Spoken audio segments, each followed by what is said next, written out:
সুরঞ্জনা, আমি জানি তোমার কাছে আমার যোগ্যতা নেই, কারণ আমি এক অতিশক্ত প্রতিবন্ধী। কিন্তু আমার হৃদয় তো সম্পূর্ণ স্বাভাবিক। তুমি যদি আমাকে গ্রহণ করো, তবে আমি তোমার জন্য সবকিছু করতে প্রস্তুত।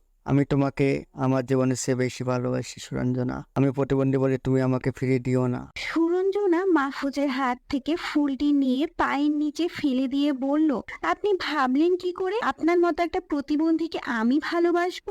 আপনি বলবেন আর আমি রাজি হব? এটা তো অসম্ভব। আপনি আগে আপনার নিজের দিকে তাকান, তারপর ভালোবাসতে আসবেন। আপনার কি আছে? গাড়ি, বাড়ি, ব্যাংক ব্যালেন্স কিছুই তো নেই। আমি একজনকে ভালোবাসি, তার অনেক টাকা পয়সা আছে, গাড়ি বাড়িও আছে, সে অনেক সম্পদের মালিক। তার তুলনায় আপনার কিছুই নেই। আপনাকে ভালোবাসা আর একটা মরা গাছকে ভালোবাসা একই কথা। এরপর থেকে আমাকে আর বিরক্ত করবে না। মাহফুজ সুরঞ্জনাকে বলল, সুরঞ্জনা, তুমি শুধু বাড়ি গাড়ি ব্যাংক ব্যালেন্স দেখলে, আমার ভালোবাসা দেখলে না। আমি তো তোমাকে আমার